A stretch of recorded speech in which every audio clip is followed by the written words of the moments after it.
அனைவருக்கும் வணக்கம். என்னோட யூடியூப் சேனலுக்கு உங்களை அன்புடன் வரவேற்கிறேன். இன்னைக்கு நம்ம பார்க்க போகிற ஒரு டிஃப்ரெண்ட்டான ரெசிபி வெண்டைக்காய் கோலா. வெண்டைக்காய் உசலியும் சொல்லலாம். எப்படி பண்ணுறதுன்னு பார்க்கலாமா?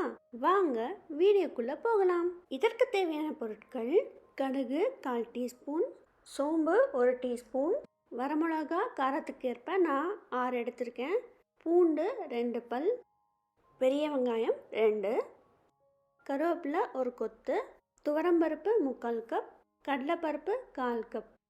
நம்ம பருப்பு இப்போ ஊற வச்சுக்கலாம். பருப்பை 2-3 தடவை கழுவி மூழ்கிற அளவுக்கு தண்ணி ஊற்றி அதில் காஞ்ச மிளகா, 1/2 டீஸ்பூன் சோம்பு ரெண்டையும் 2 மணி நேரம் ஊற வச்சுக்கலாம். இப்போ எல்லாம் நல்லா ஊறிடுச்சு. இதோட நம்ம தேங்காய், பூண்டு ரெண்டையும் சேர்த்து கொரப்பாக அரைச்சி எடுத்து வச்சுக்கலாம். நல்லா இந்த மாதிரி கொரப்பாக அரைச்சி எடுத்துகிட்டு வந்தாச்சு. இப்போ காயை கட் பண்ணிக்கலாம்.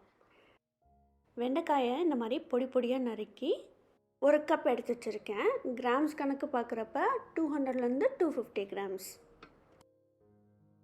கடாய் ஆன் பண்ணிவிட்டு கடாயில் 5 டீஸ்பூன் ஆயில் ஊற்றி கடுகு நல்லா பொரிஞ்சதும்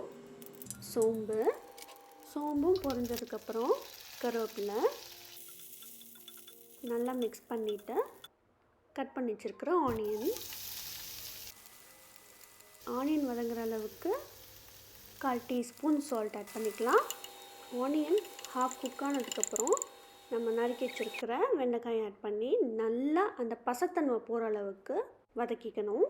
வெண்டைக்காய்க்கு தேவையான உப்பு நான் 1 ஸ்பூன் ஆட் பண்ணியிருக்கேன். நல்லா ட்ரையாக வதங்கணும். பசத்தன்மை இல்லாமல் ட்ரை ஆகிடுச்சு. இந்த டைமில் நம்ம பருப்பு ஆட் பண்ணிக்கலாம். பருப்பு ஆட் பண்ணி அடுப்பை சிம்மிலே வச்சுருங்க. அடி பிடிக்காமல் நல்லா மிக்ஸ் பண்ணிகிட்டே இருக்கணும். உங்களுக்கு ரொம்ப அடி பிடிக்கிற மாதிரி இருந்துச்சுன்னா நீங்கள் கொஞ்சம் ஆயில் ஆட் பண்ணிக்கலாம்.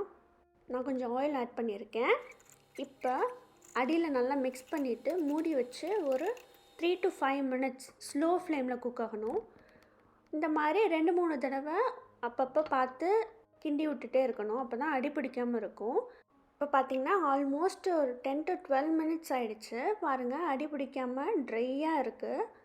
இந்த ஸ்டேஜ்லேயே நீங்கள் சர்வ் பண்ணலாம். அப்படி இல்லை எனக்கு இன்னும் கிறிஸ்பியாக வேணும்னா இன்னும் ஸ்லோ ஃப்ளேமில் ரொம்ப ஆயில் ஆட் பண்ணாமல் கொஞ்சமாக ஆயில் ஆட் பண்ணி குக் பண்ணால் கொஞ்ச நேரத்தில் கிறிஸ்பி ஆயிரும். உங்களுக்கு காட்டுறதுக்காக நான் கிறிஸ்பியாக செஞ்சு காட்டியிருக்கேன்.